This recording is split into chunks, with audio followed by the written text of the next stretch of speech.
Não deixa ele molhar, não deixa ele molhar e conquistar. CaloCast. Bom dia, boa tarde, boa noite, meu povo. Não sei a hora que vocês vão escutar esse podcast, mas está no ar mais um episódio do nosso CaloCast, o último dessa série. E vamos entrar no quadro do Quilombo para a Universidade, onde eu, Isabelle Almeida, vou entrevistar a nossa professora Fernanda Maia e a Auxileia, minha companheira de entrevista, vai entrevistar o Cleiberson, que é o nosso biólogo. Vamos que vamos, Auxileia! A educação muda vidas e as políticas públicas de inclusão e pluralidade nas universidades transformou e transforma o futuro de muitos jovens. E como toda transformação, né, o acesso ao ensino superior não deixa de ser uma caminhada cheia de desafios, resistência e muita luta, principalmente pela falta de inclusão no espaço acadêmico, além de toda a adaptação. E no episódio de hoje, temos 2 quilombolas que viveram isso na pele e vão compartilhar conosco como foi todo esse processo. Obrigada pela presença, Fernanda Maia e Cleiberson Paulino. Bom dia, gente. Eu sou o Cleiberson. Bom dia, eu sou a Fernanda. Quero agradecer muito por essa oportunidade de estar aqui falando um pouco da minha trajetória. E eu gostaria de começar te perguntando, Cleiberson, o que mudou daquele menino que saiu da comunidade Engenho 2 para buscar os seus sonhos em Jataí para esse biólogo que está aqui comigo hoje? Então, Auxileia, primeiramente quero agradecer pelo convite, né, por estar aqui contando um pouquinho sobre a minha trajetória. E eu digo que mudou muita coisa do menino que morava no Engenho para o menino que saiu do território, né, quilombola, para poder procurar os seus sonhos. Porque na época que eu saí, era muito... Por mais que a gente tinha um pouco de recursos para poder ter um aprendizado melhor, mas ainda não era o suficiente naquela época. Por mais que hoje a gente já tenha alguns recursos, né? Na época em que eu saí não tinha muito. Eu me lembro que quando eu saí eu tinha 18 anos, e o meu primeiro ponto de chegada foi em Goiânia, e foi onde eu dei o meu primeiro pontapé, que eu entendi que eu precisava buscar alguma coisa que pudesse ajudar, não só me ajudar futuramente, mas também alguma coisa que desse para eu lutar juntamente com as vozes do território, sabe? E quando eu cheguei em Goiânia, eu fiz alguns cursos e foi muito difícil conciliar a saudade de casa, também a saudade da família, né? E consegui conciliar também a minha jornada de trabalho com algumas jornadas de alguns cursos que eu fiz.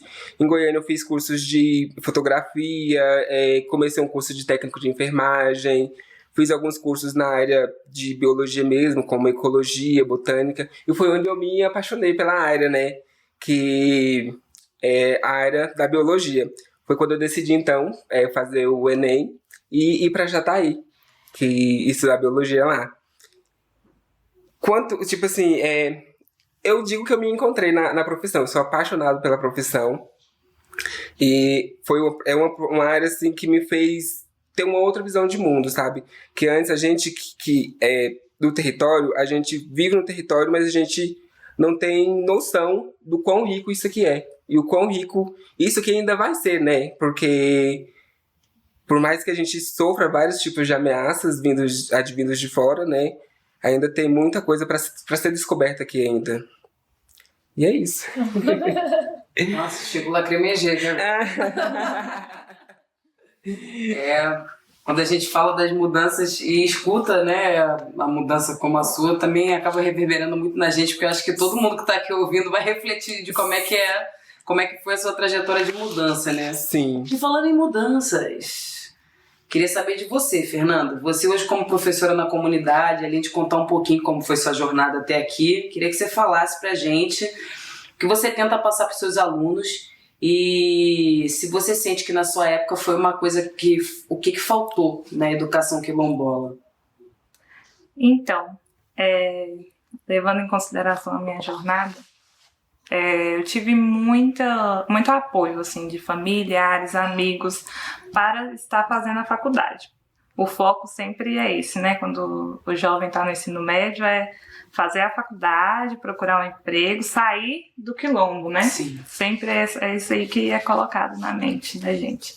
E eu nem sequer sabia qual curso em si eu queria fazer, eu não me identificava muito com nada. Aí eu peguei e falei, eu só vou passar. E vou. Peguei e foi isso que aconteceu. Passei pelo FG Inclui e fui para Goiânia, né? E iniciei o curso de Engenharia de Alimentos. Eu tive uma ocasião que eu acho que isso se estendeu por toda a minha trajetória ali naquele curso. Foi quando eu tive o meu primeiro dia de aula, que eu cheguei ali. Eu tinha muito na minha cabeça, assim, que o FG Inclui. Eu não tinha muito acesso à realidade mesmo, como é que era. Então eu pensei que eu ia chegar lá, eu ia ser recebida de braços abertos, ia ser aquela coisa linda, maravilhosa. Quando eu cheguei lá na minha turma, e eu pensei que já estava realmente plural, a universidade ali já estava cheia de negro, de tudo quanto era raça, cor, e eu pensei que era aquilo, né? Quando eu cheguei lá, que eu olhei a minha turma de 60 alunos e me deparei com eu e apenas mais 2 alunos negros, aquilo para mim já foi um baque enorme, assim, eu já me senti bem deslocada, já comecei a sentir que aquilo ali não estava combinando comigo. Quando foi durante a apresentação,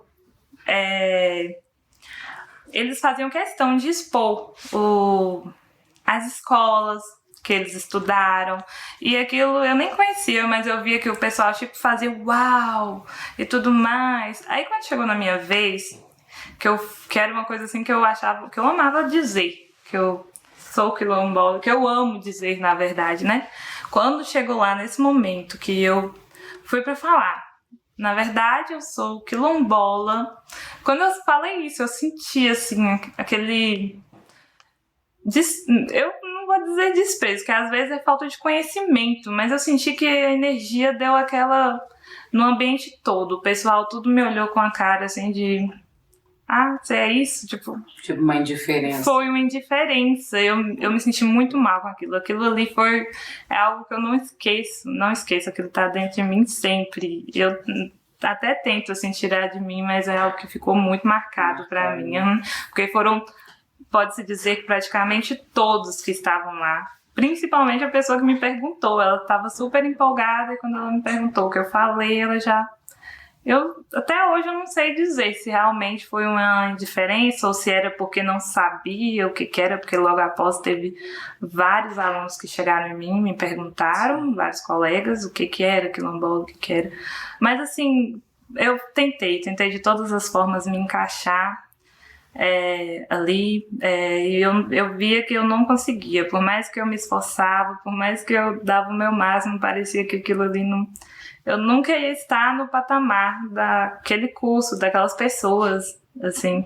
Ajuda financeira, graças a Deus eu tive a chance de ter a minha mãe sempre me ajudando e tivemos a bolsa e tudo mais, mas o que me atrapalhou mais mesmo foi essa questão de me sentir capaz de ser uma engenheira de alimentos. Eu não conseguia me ver assim. E foi aí que, também por motivos pessoais, eu fui tentando procurar outras formas, assim, de seguir por outros meios, porque eu vi que aquilo ali eu não ia conseguir me adaptar ali naquele curso. Foi quando a gente tinha normalmente férias muito longas. Eram de tipo uns 2 meses de férias, né? Aí eu vinha pra cá, pro engenho e tudo mais, e sempre que eu vinha parecia que, nossa, era tudo perfeito, e toda vez que era pra voltar era uma tristeza, era, meu Deus, um caos.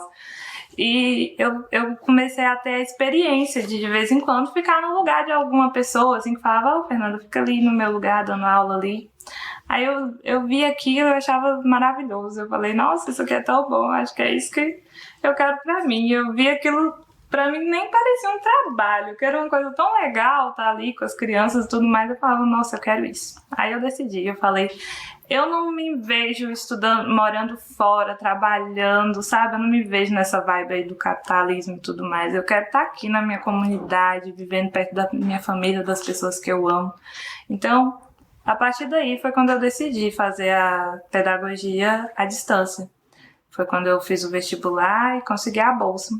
Aí eu tive a oportunidade de retornar e agora eu tô lá até hoje e tô cada vez mais amando a minha profissão. E é isso. Agora, sobre a questão da última pergunta aí, referente ao que faltou, eu não diria assim que faltou, porque eu acredito que faltou mais ainda para quem passou para mim, né? Para os meus professores. Então, eu acredito que faltou mais ainda para eles. Mas faltou eu estar preparada para isso, para lidar com essas situações. Faltou um certo empoderamento na escola, na sala de aula. Eu acredito que faltou isso. Faltou eu estar preparada para e eu estar pronta para dizer que eu sou quilombola e aceitar que vai ter gente que não vai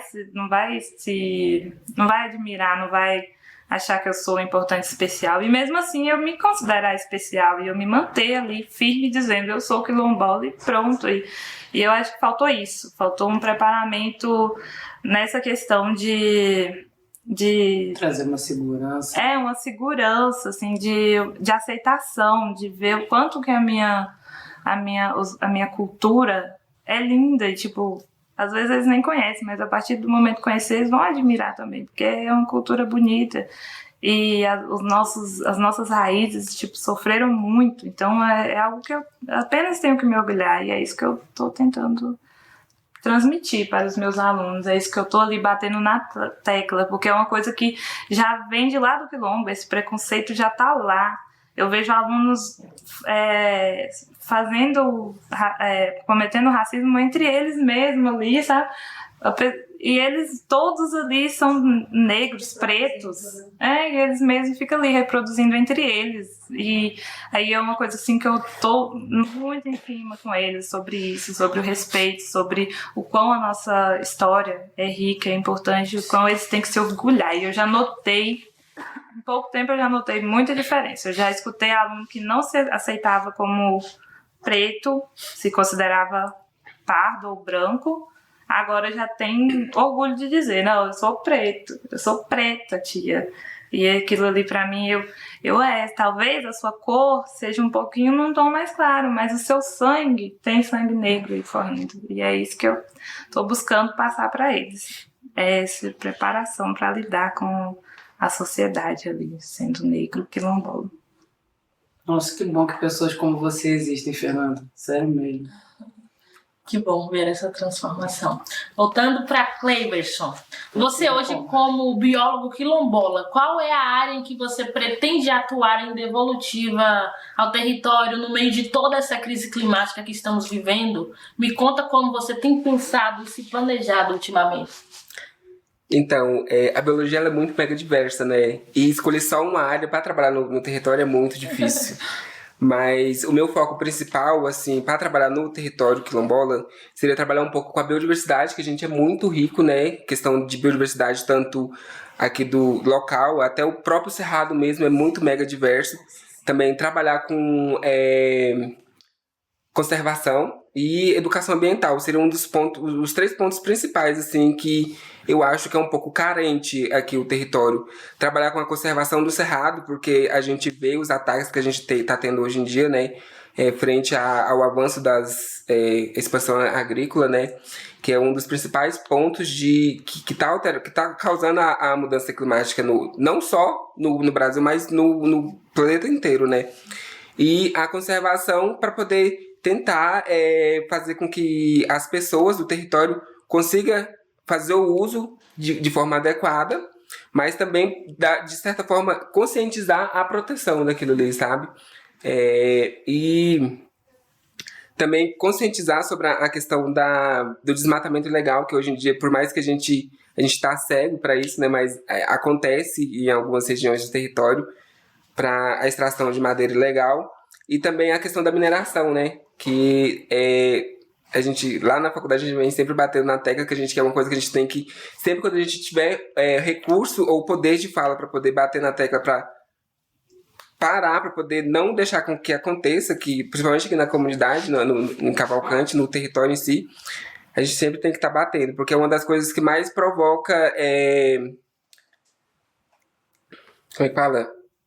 Que mais polui as nossas bacias hidrográficas, né? E aqui, como a gente utiliza bastante disso, seria muito ruim pra gente.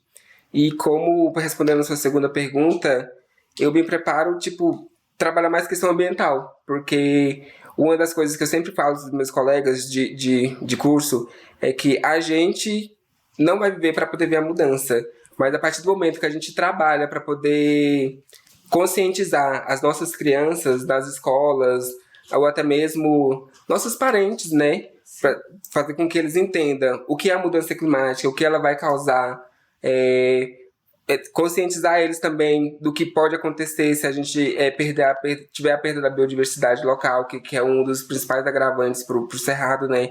Porque sem a biodiversidade de animais, por exemplo, a gente não tem plantas, não tem flores, não tem frutos. Sim. E uma das formas de trabalho aqui que eu me planejo, assim, de início seria trabalhar com educação ambiental, com essa galerinha aí, para poder ver se dá para dar uma conscientizada neles sobre o que é a mudança climática, né? E o que ela pode causar para a gente aqui no território. Sim. Porque por mais que a gente tá aqui, a gente pensa, é preservado, mas o que eles fazem lá pode vir causar problemas aqui para a gente. Então, conscientizar essa galera seria um dos principais pontos. A válvula de início ali, para ser ligada. Promover a educação ambiental é lutar em prol do futuro do nosso planeta. Isso. Com certeza. A gente já sabe que a jornada da Fernanda de todo um percurso, né, até a decisão de seguir como professora. E nessa sua jornada de ensino, qual foi o seu maior aprendizado com as crianças até hoje? Nossa, eu aprendi muito com eles. E aprendo todos os dias. Eu me inspiro muito neles, principalmente quando eu vejo, assim, aquela força de vontade de aprender, aquela curiosidade. Eu sou uma pessoa muito tímida, mesmo sendo professora, mas eu sou tímida. E quando eu vejo, assim, que eles têm coragem, eles não têm medo de questionar, eles são questionadores, eles perguntam, eles não estão se importando com o que vão pensar deles, e aquilo eu me inspiro demais. Eu vejo aquilo e eu falo, não, eu quero pegar isso pra mim também. Outra coisa também quando eu percebo que a gente é comunidade, a gente acaba sabendo muitas das vezes o que acontece ali no meio familiar, e quando eu vejo que eles às vezes estão passando por algum momento difícil e tudo mais, aí eu já imagino, nossa, amanhã lá na sala de aula talvez vai ser complicado, mas aí eu chego lá, eles tá lá com um sorriso de orelha a orelha, já tá pronto ali para começar a aula, já dá aquele abraço, já parece que eles conseguem deixar os problemas para fora e já chega lá com força de vontade, assim, vontade de aprender, de conhecer coisas novas. Aquilo ali para mim é algo que me impulsiona a estar ali todos os dias ali, me mantendo firme e forte ali na escola. Cara, pensar que a gente também nasceu com isso, né? Mas, sei lá, eu tenho a impressão que a gente o tempo vai passando, a gente vai envelhecendo, a gente vai ficando com medo, cheio de coisa. Por isso que é sempre bom estar com criança no entorno, né? Sim. Eu sempre, eu, por exemplo, quando vejo, sei lá, criança brigando, cuidado, vai machucar. Mas eu, quando era criança, eu era a primeira, filha, já mordi até planta venenosa. Entendeu? Aí hoje em dia você fica cuidado pra não pisar errado. Vem a criança, já quase dá um duplo mortal carpado, tia, vamos viver. E a gente perde isso, né? Isso é muito doido. Exatamente. Que massa. Cleiberson Paulino, você como quilombola e biólogo, qual a sua maior preocupação com o ecossistema no território hoje? A maior preocupação, assim, não só de hoje, né, mas tá sobre a questão dos grandes fazendeiros, né, que querendo ou não, é uma luta que a gente sempre vai ter. Sim. Que estão aí, eles estão sempre batendo na tecla, querendo tomar o nosso território, e também a extração ilegal dos nossos recursos, né, seja mineral, seja madeireira, seja poluição, esse tipo de coisa, né? E o que me preocupa é até que ponto a gente vai aguentar. Porque, querendo ou não, a gente fala que tem coisas, tem órgãos ali para nos proteger, mas até que ponto esse órgão tá ali batendo na tecla que esse povo é um povo importante, que tem que defender esse povo, até que ponto? A gente não sabe, né? E por mais que a gente fale que a gente é um povo forte, a gente não tem voz, às vezes. E um outro ponto de vista que eu sinto falta muito, assim, é a questão de ter quilombola tomando decisões, que hoje em dia tipo assim, por mais que a gente tenha, não é uma voz muito poderosa, sabe?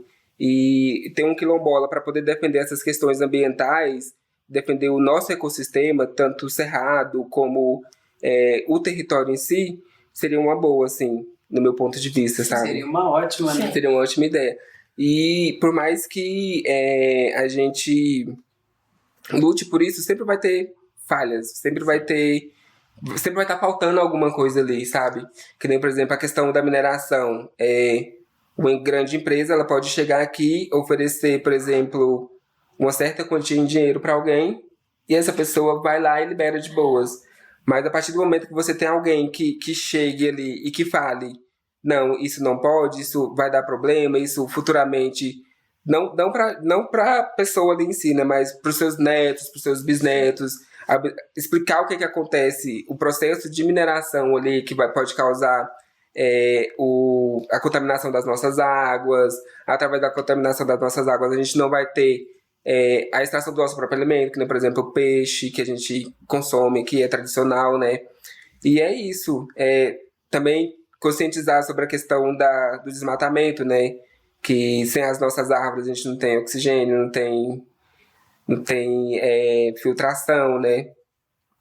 E é isso, sem essa conscientização e sem ter alguém para poder ter uma tomada de decisão, assim, uma voz forte lá para tomar as decisões, para dizer, eu sou quilombola, eu estou aqui para poder defender o meu povo, defender o meu território, a gente não vai chegar, a gente vai lutar e vai morrer na praia. Infelizmente.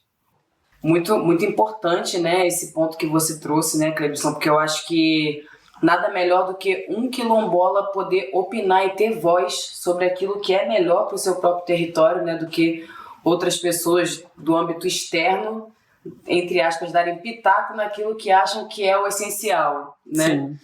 E, assim, não tem como a gente adentrar nesse assunto de preservação e não falar os assuntos que têm sido bem frescos ultimamente, né? Porque, infelizmente, o nosso cerrado aí bateu o recorde de desmatamento, ultrapassando até a Amazônia, né? E existe até uma grande preocupação também com as nossas águas, né? Porque o cerrado brasileiro ele é visto como a nossa caixa d'água do Brasil. Em outro episódio aqui, a Vera também trouxe essa questão da preocupação com a água, nessa movimentação do turismo. Eu queria saber o que você pensa um pouco disso, nessa questão da resistência quilombola também, em preservar o cerrado, né? Tanto no território quanto fora dele, essa questão da água. Então, Isabelle, como a gente sabe, como você mesmo disse, o cerrado ele funciona como se fosse a nossa caixa d'água.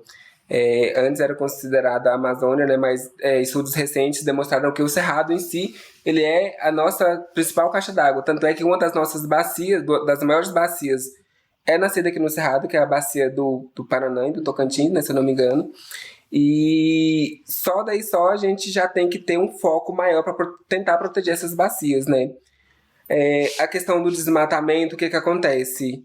O cerrado ele é o principal foco da agricultura, porque já se sabe-se que o solo do cerrado ele é muito rico. Muito rico. E é muito, produtivo para alguns tipos de cultura. E a galera, chega sem fazer nenhum tipo de estudo, não sabe o que está fazendo ali. E isso impacta muito, tanto nas nossas bacias hidrográficas, como também na nossa cultura mesmo da comunidade quilombola. A gente que vive da extração do cerrado, a gente vive muito isso, sabe? E desmatar o cerrado pra gente aqui impactaria muito, tanto na questão da extração de frutos do cerrado, né? Porque a gente sabe que muita gente utiliza o frutos do cerrado para poder produzir algumas coisas como principal fonte de renda. Sim. Como é que eu posso dizer? Não o transporte, mas a dispersão de sementes, né? Que algumas aves, elas fazem dispersão de semente, mas se está desmatado, não vai ter semente. E se não tem semente, a gente não vai ter cerrado. E a gente precisa ter um olhar assim para o nosso cerrado. Porque se desmatar, a gente não vai ter... Como que eu posso dizer? Que o cerrado também é considerado como se ele fosse uma esponja. Tanto é que conforme você vai andando nas regiões do cerrado, nas fitofisionomias do cerrado, você vê que brota água do nada, do chão ali. E conforme vai desmatando, vai degradando o solo ali, sim, essas esponjas não vai existir mais. Úmidos, né? Os campos úmidos não vai existir. E se não existe campo úmido, não vai existir água também, né? Sim. Água com facilidade pra gente. Também um ponto muito importante que é bem provável da gente olhar muito aqui pro cerrado em si é a questão da criação de gado, assim, da pecuária. Porque a gente sabe que é muito, muito importante. Eu não vou dizer que não pode criar, né? Porque tem muita gente que depende disso para poder sobreviver. Mas saber ter uma consciência do impacto que ele pode causar no meio ambiente, sabe? E é isso, tipo, conscientizar primeiramente as pessoas, né? Sobre essa questão. E também procurar conscientizar o nosso povo para poder ir junto à luta para poder defender o cerrado, porque sem o cerrado a gente não é ninguém, ainda mais a gente. Isso, a gente não é ninguém. E eu fico muito feliz assim em saber que Cavalcante, o território quilombola, ele tá no pedacinho de cerrado preservado, né? Graças a Deus a gente tá tendo forças ainda para lutar para poder proteger, né? Exatamente. Mas é onde entra aquela questão, mas até que ponto a gente consegue, até que ponto a gente tem recursos para poder proteger, né? Porque existe muita ganância, eu não queria falar isso, mas existe muita ganância aqui no nosso território hoje em dia, né? Uma coisa acaba puxando a outra. Que nem, por exemplo, a questão do desmatamento, da pesquisa que você disse. Se não existisse ganância, não existia aquilo ali. Nossa, é muito doído ler um negócio desse, assim, na íntegra, ver que uma parte de nós, assim, que eu vou dizer nosso mesmo, assim, da gente, porque o cerrado, querendo ou não, a gente que cresceu no território quilombola, a gente que é quilombola, a gente tem o cerrado como se fosse uma parte. Sim.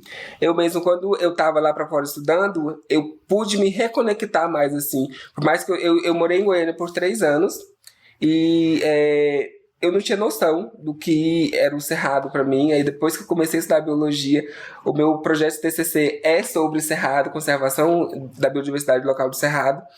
E depois que eu comecei a estudar a fundo isso, a gente percebe que o cerrado não é só rico, não é só rico em biodiversidade, é rico em muitas coisas, assim, sabe? E a gente tem que lutar para poder proteger isso enquanto a gente tem forças, porque a gente vê que a agricultura tá avançando e até que ponto, até onde ela vai chegar.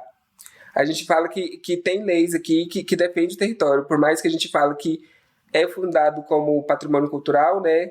Mas até que ponto essas leis asseguram? Sim. Até que ponto essas leis asseguram que para poder manter o nosso cerrado em pé? Porque com a agricultura a gente sabe que também vai impactar nas nossas águas também, né? Que nem, por exemplo, vai contaminar não só a água, mas também algumas pessoas também podem vir a sofrer, né? Porque por mais que a gente fale que a gente tem uma saúde básica muito boa, mas não é que nem lá pra fora, que nem eu mesmo moro em Jataí. Ali Jataí é rodeado de agricultura. E estudos recentes mostraram que a água de Jataí é contaminada com mais de 23 agrotóxicos diferentes. E o nosso povo aqui, quilombola, como que eles lidariam com isso, tipo, na água? Eu creio que aumentaria muito o índice de doenças, mas a gente não está preparado para debater sobre esse assunto, assim, com a comunidade em si, porque é como eu disse na outra pergunta, que existe uma falta de conhecimento, mas também existe uma certa ganância do povo em si, sabe? O pessoal não vê o território como um território... o Cerrado, não o território, mas o Cerrado não como uma fonte de renda para os locais, mas também como lucro. Eles Sim. não o Cerrado como lucro, assim, Sim. sabe? E isso que vem causando muito desmatamento. E é isso. É lutar, ter voz, e enquanto a gente tiver voz, a gente tem que estar lá gritando. E Pra enquanto a poder gente proteger. tiver que conscientizar cada vez mais Cada pessoas. vez mais pra pessoas, né? isso. A partir do momento que a gente começa... É um trabalho de formiguinha. Tipo assim, a gente não vai conseguir resolver essa questão de desmatamento da noite pro dia. Sim. Você tem que conscientizar aqui, para depois conscientizar ali. E é uma coisa que eu falo que provavelmente essa geração nossa, a gente não vai conseguir ver essa mudança.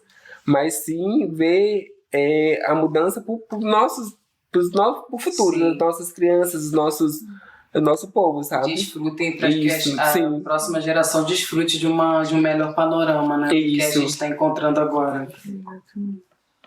E falando na conscientização ambiental, Fernanda, você como professora, como você vê isso dentro da sala de aula no seu cotidiano? Então, primeiramente eu acredito que deveria ter um currículo bem específico para o quilombo, né, para as pessoas quilombolas, porque nós somos um dos guardiões, né, da natureza.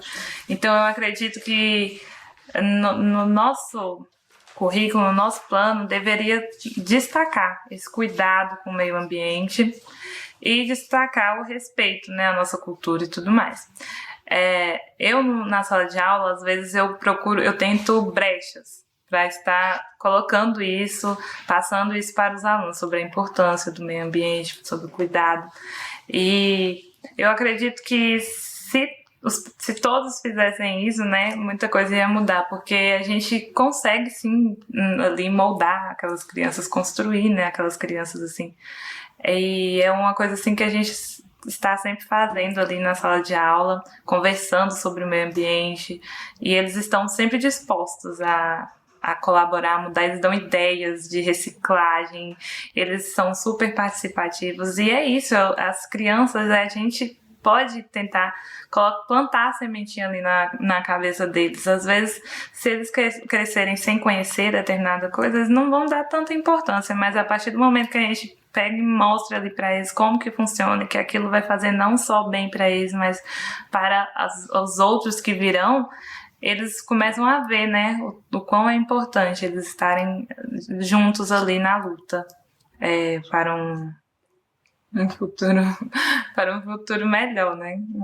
Como vocês viram em todos os episódios que realizamos aqui no CaloCast, trouxemos pessoas que falaram sobre a importância do meio ambiente e que em suas lutas diárias está pautada essa preocupação em cuidar e manter o nosso Cerrado vivo. Aproveite você para compartilhar o link do podcast e contribuir de alguma forma com o nosso meio ambiente.